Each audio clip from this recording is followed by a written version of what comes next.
संतांचे उपकार काय सांगू आता संतांचे उपकार मज निरंतर जागविते काय द्यावे त्यासी व्हावी उतराई ठेविता हा पायी जीव थोडा सेवेकरता घेतलेला अभंग जगद्गुरु संत शिरोमणी श्री तुकाराम महाराजांचा एक अत्यंत महत्त्वाचा असा अभंग आहे. या अभंगातून तुकाराम महाराजांनी साधू पुरुषाचं वर्णन केलं आणि संतपर प्रकरणातला अभंग असल्यामुळं संताचं वर्णन या अभंगात आहे. असं म्हणण्याच्या पेक्षा साधू पुरुषांनी जगावर काय उपकार केला त्याचं वर्णन केलं. दोन गोष्टी या अभंगामध्ये आहेत. संताच्या उपकाराचं वर्णनही तुकाराम महाराज करतात आणि संतांनी केलेल्या उपकाराच्या बद्दल आपण कृतज्ञ राहिलं पाहिजे. संताबद्दल नम्रतेची बुद्धी आपल्या अंतःकरणात असली पाहिजे असा उपदेशही करतात. विठ्ठल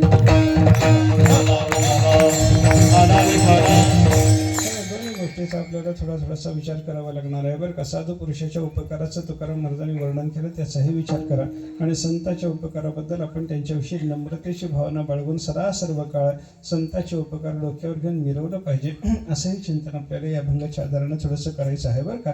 उपकाराच्या बद्दल तुकाराम महाराज बोलत असल्यामुळं उपकार म्हणजे काय याच्या संबंधानं थोडंसं चिंतन आपल्याला करावं लागणार आहे. उपकार कशाला म्हणतात? आपल्याजवळ जे काही आहे ते लोकांच्या करता वापरणं याला उपकार असं म्हणलेलं पाहायला सापडतं बरं का. जे काही आपल्या जवळ आहे आपल्या मालकीचं जे काही आहे ते सगळंच्या सगळं आपल्या करताच असतं असं समजायचं कारण नाही. आपण आपल्या कमाईनं जे मिळवलेलं आहे त्याच्यामध्ये समाजाचा देवाचा सुद्धा काहीतरी वाटा असतोच असतो. विठ्ठल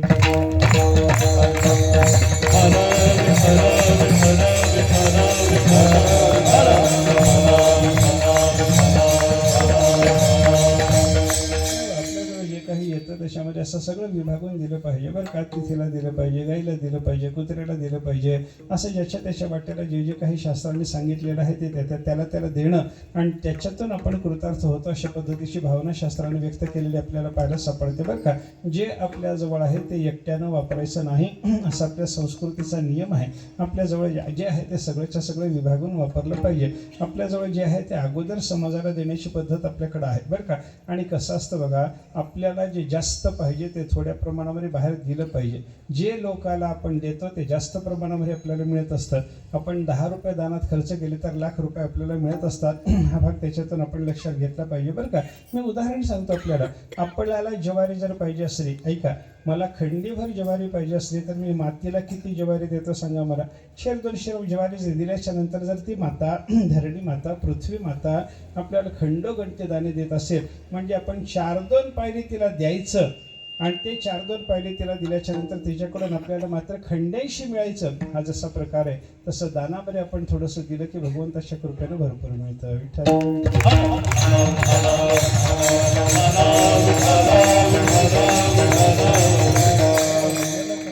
परोपकाराकरता काही ना काहीतरी खर्च झालं पाहिजे असं चिंतन आपल्याला याच्यातून करायचं आहे बरं का.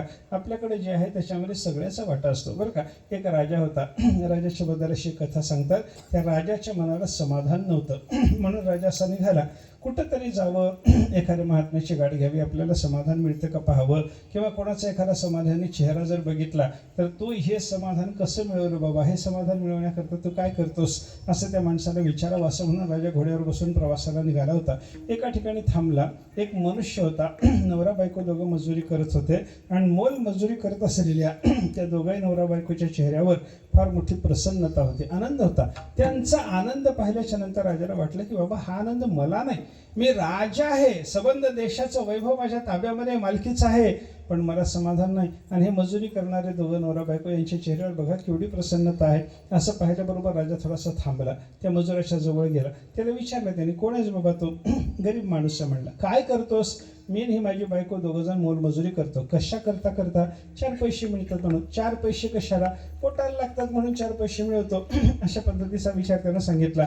हो रे बाबा, 4 पैसे मिळवायकरता मजुरी करणारा माणूस तो, एवढं काहीतरी मिळवल्याच्या शिवाय माझं पोट चालत नाही म्हणतोस, पण तुझ्या चेहऱ्यावरचा आनंद जर बघितला तर मला नाही, राजाला नाही, सम्राट सगळ्या पृथ्वीचा जगाचा मालक असलेला मी, मला एवढा आनंद तुझ्या एवढा नाही. तुला एवढा कसा आनंद येतो रे? म्हणे किती पैसे मिळवतोस, रोज किती पैसे मिळवतोस, किती खर्च करतोस? त्यानं सांगायला सुरुवात केली. म्हणलं मालक, हा जुना काळ होता. त्या जुन्या काळामध्ये 4 आण्याची मजुरी होते. त्यानं सांगितलं मला 4 आणे, माझ्या बायकोला 4 आणे मिळतात. घरात किती आले रोज? 8 आणे आले. 8 आण्यामध्ये काय काय खर्च करतोस रे?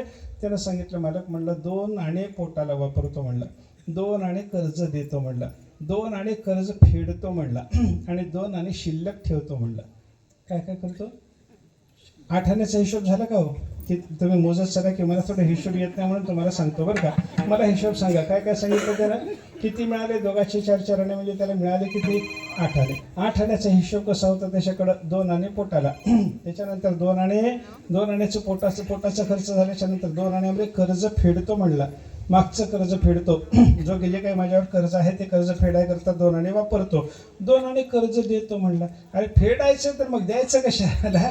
जर द्यायचंय तर तुला फेडायची काळजी नाही का? असं कोणी विचारलं की नाही?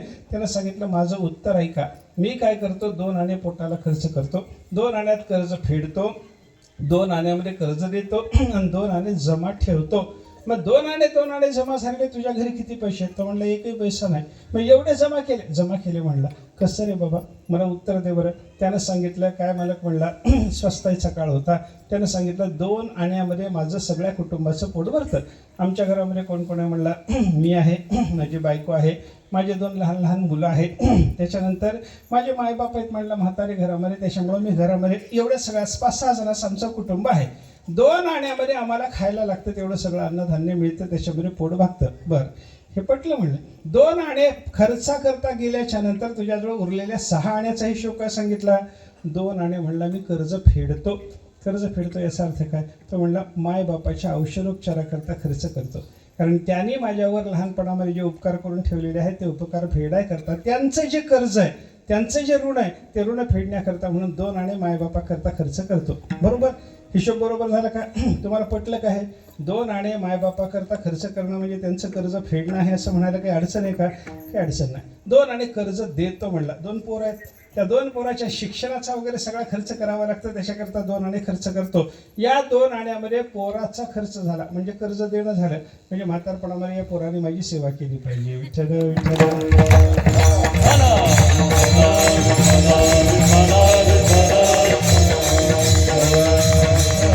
हिशोब झाला का हो? 8 आण्याचा हिशोब झाला का? काही अजून उरले? थोडं सांगा की मला. थोडं कसा हिशोब मला कळत नाही, बोला की. काय काय खर्च झाला?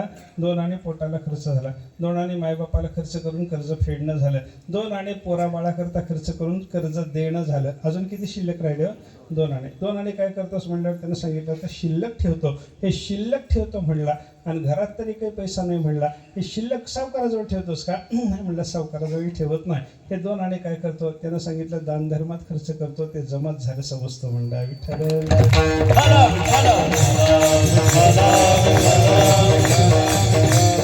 कशाकरता बोललो? त्याच्याकडे आलेले 8 आण्यामध्ये 8 आणे पोटाकरता तो खात होता का? पोटाकरता खात नव्हता. 2 आणे मायबापा करता, 2 आणे पोराबाळा करता, आणि 2 आणे दान धर्माकरता खर्च करत होता. याचा अर्थ जे मिळत होतं त्याच्यातलं 2 आणेच वापरत होता आणि 6 आणे खर्चत होता. याचा अर्थ काय झाला? आपल्याला जे आपण आपल्या कष्टानं मिळवतो त्याच्यातलं थोडंच आपल्याकरता वापरायचं असतं, फार जगालाच द्यायचं असतं. विठ्ठल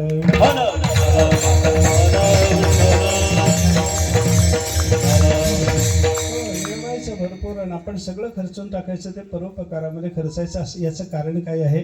शास्त्राने त्याचं कारण सांगितलं. परोपकार हा पुण्य देणारा असतो. परोपकार हा पुण्याय पापाय परपीडनम. मनुष्यानं दुसऱ्याला पीडा केली तर त्याच्यासारखं पाप नाही, आणि मनुष्यानं दुसऱ्यावर उपकार केला तर त्याच्यासारखं पुण्य नाही. अशा पद्धतीचा विचार शास्त्राने सांगितला. माणसं म्हणतात परोपकार करावा, बरोबर. परोपकाराने पुण्य लागतं म्हणून परोपकार करा, बरोबर. पण पुण्य तरी कशाला पाहिजे? आम्हाला पुण्याची गरज नाही असं जर कोणी विचारलं तर बोलायला लागला तर त्याला शास्त्रकार उत्तर देतात, तुम्हाला सुख पाहिजे असलं तर पुण्याशिवाय मार्ग नाही. विठ्ठल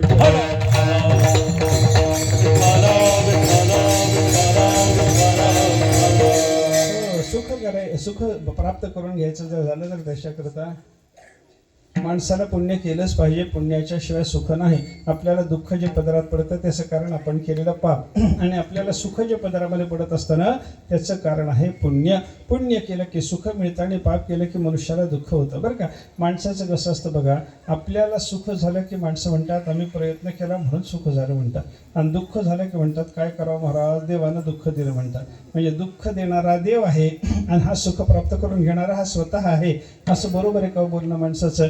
जे काही झालं ते मी तरी केलं म्हणा, आणि जे काही झालं ते देवाला तरी केलं म्हणा. हा, जर सुखदुःखाचा संबंध, दोन्हीचा संबंध आपल्याला जर एकाकडे लावायचा झाला तर सुखदुःख माझ्याच प्रयत्नाला प्राप्त झाली तरी म्हणा, नाहीतर सुखदुःख देवाला तरी दिले म्हणा. पण माणसं कसं करतात? सुख झालं की आमच्या प्रयत्नानं आणि दुःख झालं की देवाने दुःख दिलं असं म्हणतात.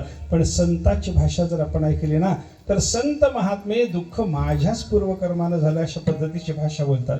पापाची संचिते देहासे दंडना, पापाची संचिते देहासे दंडना, नारायण बोल नाही,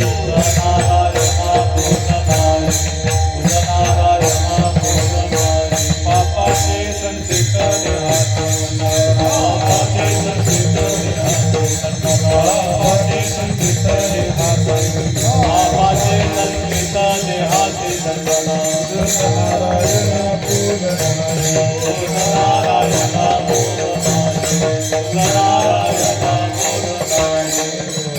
मला सांगता देवा आम्ही पापाचं संचित आहे म्हणून दुःख भोगत राहतो. आमच्या देहाला दंड होतो, आमच्या मनाला क्लेश होतात, आमच्या शरीराला क्लेश होतात. कशामुळे होतात सांगा? आमचं काहीतरी मागचं पाप आहे म्हणून आपल्याला क्लेश होतात. आणि पापाची संचिते देहासी दंडना.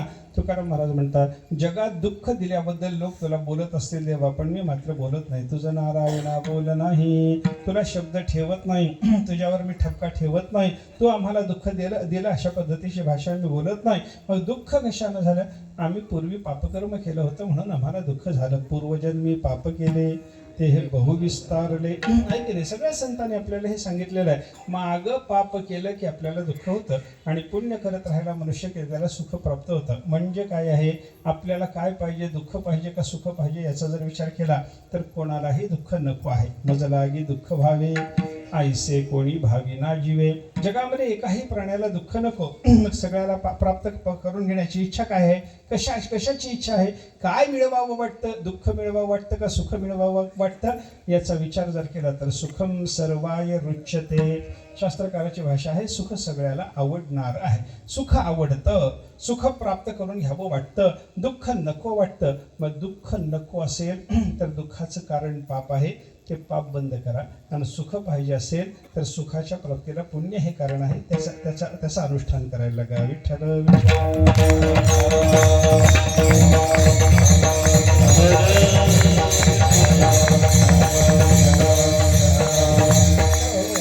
कसं असतं बघा, आपल्याकडे दुःख आल्याच्या नंतर त्या दुःखाच्या नाशाचा विचार करण्याच्या पेक्षा या दुःखाला कारण कोण आहे याचा विचार केला पाहिजे आणि त्याच्या नाशाचा विचार केला पाहिजे, बरं का. कसं असतं, आपल्याकडं एक उदाहरण शास्त्रकारने त्याच्याकरता दिलेलं आपल्याला पाहायला सापडतं. आपण कुत्र्याला दगड मारून बघा आणि आपण सिंहाला दगड मारून बघा. कुत्र्याला दगड मारल्यावर परिणाम कसा होतो, सिंहाला दगड मारल्यावर परिणाम कसा होतो बघा. कुत्र्याला दगड मारला की कुत्रं त्या दगडाला चावत बसतं. त्याला कोणाचा राग येतो? दगडाचा राग येतो. माझ्या अंगावर आला, मला हा लागला म्हणून दगडाचा राग येऊन कुत्र काय करतं, दगडाला चावत बसतं. आणि सिंहाला जर आपण दगड मारला असला तर सिंह दगडाकडे बघतच नाही, हा दगड कोण मारला त्याच्याकडे जाऊन त्याला फाडून खातो. विठ्ठल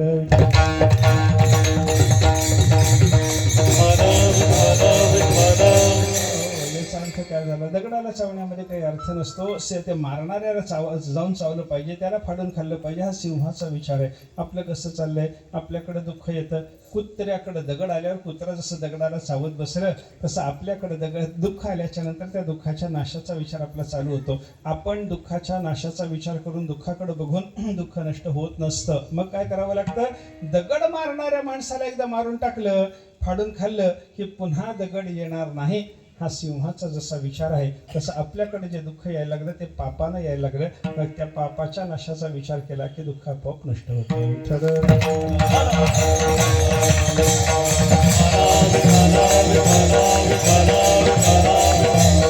आणि सुखाच्या प्राप्तीचा विचार करायचा जर झाला तर मनुष्याला सुख प्राप्त व्हावं असं वाटलं की लगेच त्यानं काय केलं पाहिजे, सुखाला कारण कोण आहे तर पुण्य आहे, ते पुण्य आपण केलं पाहिजे. मग पुण्य कशानं लागतं याचा विचार करावा लागेल. सुख पाहिजे, सुखाकरता पुण्य पाहिजे. मग पुण्य कशानं निर्माण होतं याचा जर विचार केला तर परोपकारासारखं पुण्य नाही. आपला अभंगातला विचार परोपकाराचा आहे. संतांच्या उपकाराचा विचार आपल्याला करायचा असल्यामुळे परोपकाराचं महत्त्व काय हे मला सांगावं लागलं बरं का. परोपकार कशा करता लागतो, आपल्याला सुख पाहिजे म्हणून लागतो. सुखाला कारण पुण्य आहे, पुण्याला कारण परोपकार आहे. परोपकार केल्याशिवाय पुण्य नाही, पुण्य झाल्याशिवाय सुख नाही. विठ्ठल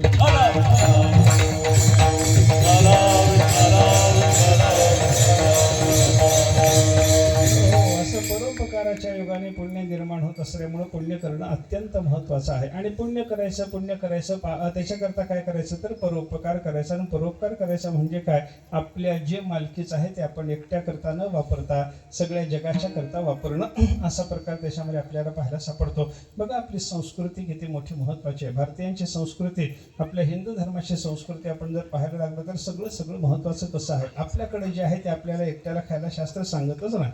बघा आपल्या घरी अन्न तयार झाल्याच्या नंतर कसं असतं, अन्न शिजवल्याच्या नंतर पहिल्यांदा आपणच खायचं का देवाला नैवेद्य असतो आपल्याकडं. पहिला कसा प्रकार, देवाचा नैवेद्य झाल्याच्या नंतर लगेच जेवायला बसायचं का, गाईला घास द्यायचा, गोग्रास दिला पाहिजे. गोग्रास दिल्याच्या नंतर समोर कुत्रा आलं तर त्या कुत्र्याला तुकडा टाकला पाहिजे. आपल्या घरी गावामध्ये एखादा जर अतिथी आला असला, कोणी नवीन मनुष्य आलेला असला आणि त्याची गावामध्ये जर काही खाण्यापिण्याची सोय नसली, पहिल्यांदा त्याला जेव घातलं पाहिजे, मग आपण जेवायचं.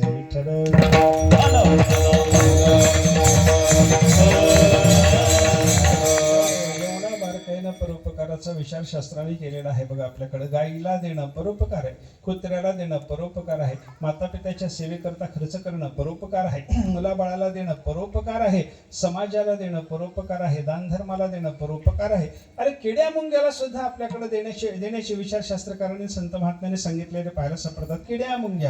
किड्या मुंग्याला सुद्धा काही ना काहीतरी खायला गेलं पाहिजे आपल्या अन्नातून. म्हणून आपल्याकडं जेवण करत असताना शास्त्र असं सांगतं, तुम्ही पानामध्ये जे वाढलेलं ते सगळं चाटून पुसून खाऊ नका. साठून पुसून खायचं नाही, पानातलं सावडून खावं पण चाटून पुसून खाऊ नये असा शास्त्राचा नियम आहे बरं का. सगळं खा, काही टाकू नये, टाकायचं नाही हा नियम आहे. पण थोडं तरी अन्न पानामध्ये शिल्लक ठेवलं पाहिजे. आपल्याला 2 भाकरी वाढलेल्या जर असतील तर त्याच्यामध्ये 1 तुकडा तरी भाकरीचा शिल्लक ठेवला पाहिजे.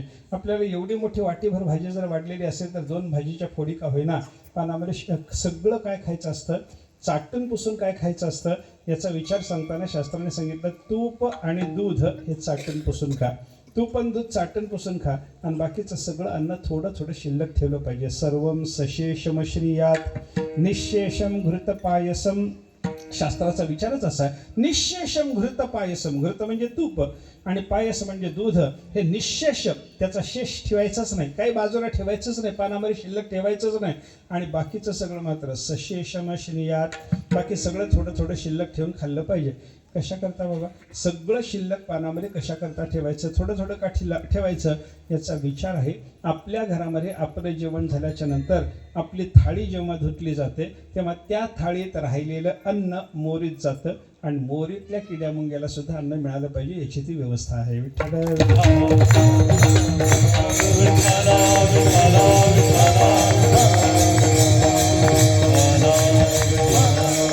याचा अर्थ काय झाला, आपण पण हे शिल्लक ठेवून जेवणं म्हणजे परोपकारच आहे अशा पद्धतीचा विचार आपल्याला करावा लागतो बरं का. आपल्याकडे परोपकाराचं असं बरं चिंतन शास्त्राने सांगितलेलं आहे. आपण जे खातो, आपल्याला जे काही प्राप्त झालेलं आहे त्याच्यातल्या त्याच्यात विचार करा. आपण शेतामध्ये धान्य निर्माण करतो, शेतकऱ्याचा विचार करा. शेतकरी काय करतो, शेतात धान्य निर्माण करतो. आता जेवढं धान्य त्यानं शेतात पीक घेतलेलं आहे तेवढं सगळं पीक त्याला खायला लागतं का? त्याला खायला लागत नाही. मग समजा आपल्याकडे 1 खंडी ज्वारी झालेली असते आणि आपल्या कुटुंबाला 4-5 खंडी पुरत असते, 10-15 खंडी काय करतो, 10-15 मन मनुष्य काय करतो, विकून टाकतो. हे विकायला परवानगी आहे. ऐका, आपल्या शेतामध्ये जे काही धान्य निर्माण झालं ते विकायला परवानगी आहे. पण काय करता, 1 खंडी, मी उदाहरण सांगतो आपल्याला, 1 खंडी ज्वारी झाली, 15 मन विकून टाकले, त्याच्यातली 5 मन ज्वारी घरी खाण्याकरता म्हणून ठेवली.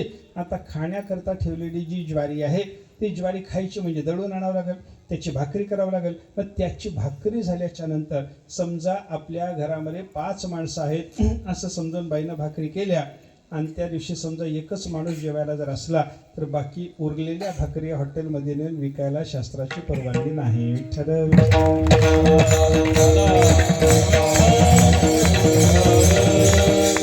म्हणजे ज्वारी विकू शकतो, पण त्या ज्वारीची भाकरी केल्यानंतर तुम्ही विकू नका असं शास्त्र आपल्याला सांगतं. का सांगतं? त्याचं कारण आहे, एकच कारण त्याच्यामध्ये आपल्याला पाहायला सापडतं, परोपकार घडला पाहिजे.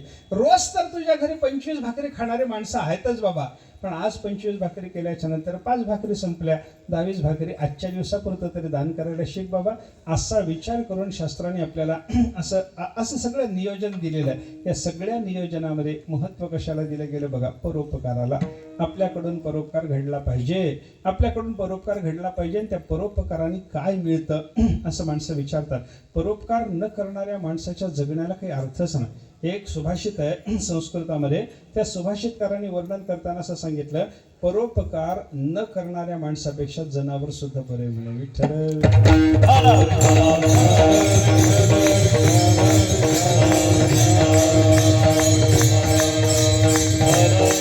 परोपकार शून्यस्य धी मनुष्यस्य जीवितम जीवंत पशवस्तेषां चर्माप्युपकरिष्यते. त्या सुभाषितकाराने सांगितलं, परोपकार न करणाऱ्या माणसापेक्षा जनावर बरं. जनावर बरं कसं? त्याचा विचार त्याने असा सांगितला, परोपकार न करणारा माणूस कधीच कोणाच्या कामाला येत नाही, पण जनावर मात्र जगूनही कामाला येतं आणि मेल्यावरही कामाला येतं. बघा, आपल्या घरी शेतामध्ये काम करण्याकरता आपण बैल ठेवला, कुणब्यानं बैल ठेवला, तो कुणब्याचा बैल जिवंत असेपर्यंत शेतामध्ये काबाड कष्ट करून या माणसावर उपकार करतो की नाही? मालकावर उपकार करतो. समजा 5-7 वर्षानं, 10 वर्षानं, 15 वर्षानं तो बैल मेला. आता मेल्याच्या नंतर तो बैल काय वाया जातो का? पुन्हा त्याचा उपकार चालूच राहतो. त्या बैलाच्या कातड्याचे त्याला विहिरीवर पाणी ओढण्याकरता मोठ करता येते. जुन्या काळात मोठ होती, पंपाची वगैरे व्यवस्था नसताना मोठ्यानं विहिरीचं पाणी काढावं लागायचं. ते मोठ म्हणजे एवढी मोठी पिशवी ती बैलाच्या कातड्याची शिवत होते. मोठ करता येते. मोठ जर नाही करता आली, समजा नाडा तरी तयार करता येतो त्या कातड्याचा, नाडाही जमला नाही तर पायात घालायला जोडा तरी शेवटी त्याचा करता येतोच येतो. हे बैलाच्या कातड्याचं झालं हो. पण परोपकार न करणारा माणूस जिवंत असताना कोणाच्याच कामाला आला नाही, म्हणून मेल्यावर रागारागाने त्याच्या कातड्याचा जोडा करावा म्हणलं तर ते जमत नाही. विठ्ठल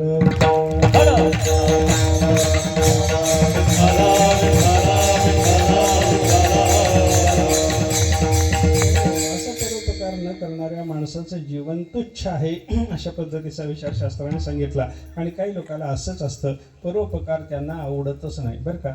परोपकार पुण्य त्यावावडे, परोपकार